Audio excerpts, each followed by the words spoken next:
Welcome to Emotional Alchemy Coaching. Today, we're exploring a powerful teaching from Neville Goddard on the interval of time and manifestation. You'll learn how to bridge the gap between your current reality and your desired outcome, and how to use time to your advantage in the manifestation process. Get ready to transform your consciousness and bring your desires into being. Let not your heart be troubled. Ye believe in God, believe also in me.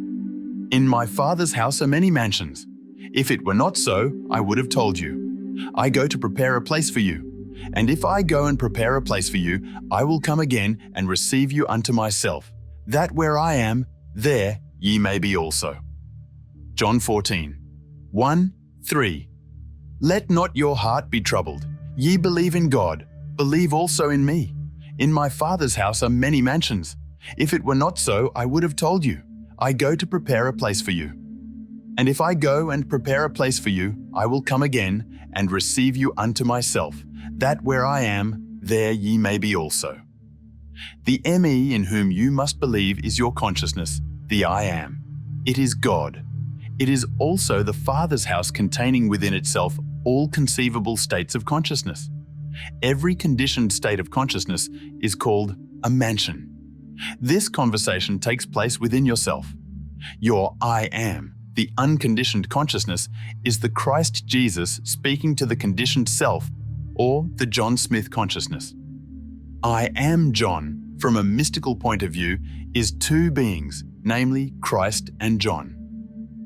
So I go to prepare a place for you, moving from your present state of consciousness into that state desired. It is a promise by your Christ or awareness of being to your present conception of yourself that you will leave your present consciousness and appropriate another. Man is such a slave to time that if after he has appropriated a state of consciousness which is not now seen by the world, and it, the appropriated state, does not immediately embody itself, he loses faith in his unseen claim. Forthwith, he drops it and returns to his former static state of being. Because of this limitation of man, I have found it very helpful to employ a specified interval of time in making this journey into a prepared mansion. Wait but a little while. Job 36. 2. We have all catalogued the different days of the week, months of the year and seasons. By this, I mean you and I have said time and again, why, today feels just like Sunday, or Monday, or Saturday. We have also said in the middle of summer, why, this feels and looks like the fall of the year. This is positive proof that you and I have definite feelings associated with these different days, months, and seasons of the year. Because of this association, we can at any time consciously dwell in that day or season which we have selected. Do not selfishly define this interval in days and hours because you are anxious to receive it, but simply remain in the conviction that it is done. Time, being purely relative, should be eliminated entirely, and your desire will be fulfilled. This ability to dwell at any point in time permits us to employ time in our travel into the desired mansion. Now I, consciousness, go to a point in time and there prepare a place. If I go to such a point in time and prepare a place, I shall return to this point in time where I have left, and I shall pick up and take you with me into that place which I have prepared, that where I am, there ye may also be. Let me give you an example of this travel. Suppose you had an intense desire. Like most men who are enslaved by time, you might feel that you could not possibly realize so large a desire in a limited interval. But admitting that all things are possible to God, believing God to be the ME within you, or your consciousness of being, you can say, as John, I can do nothing. But since all things are possible to God, and God, I know to be my consciousness of being, I can realize my desire in a little while.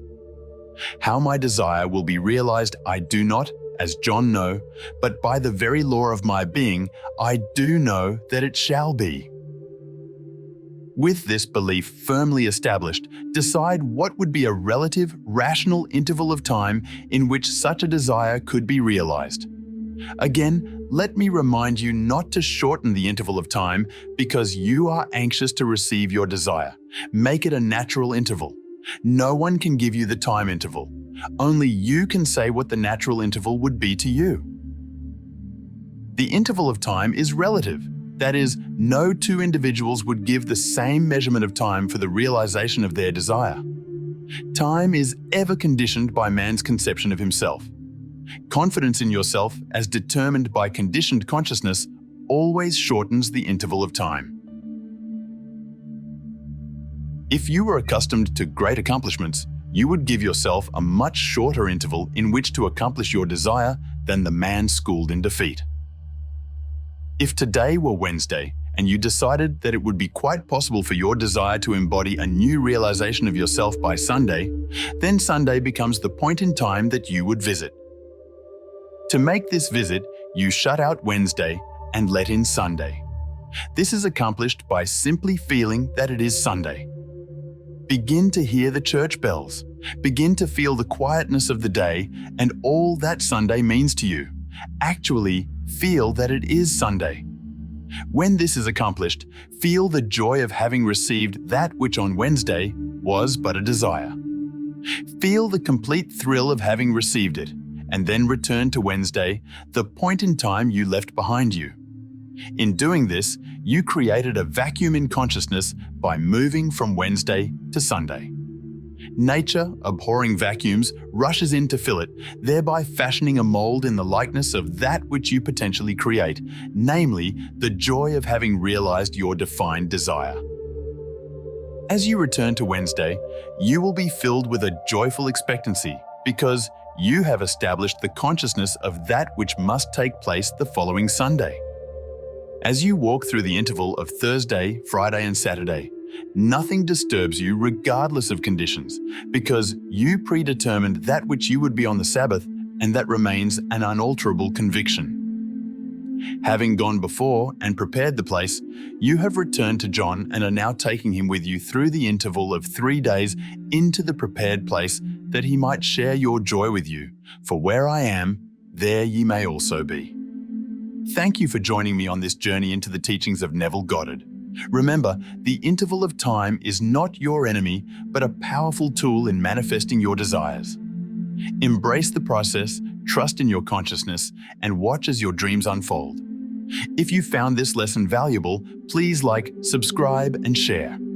Let's continue to explore the depths of emotional alchemy together. Until next time, stay mindful and manifest with intention.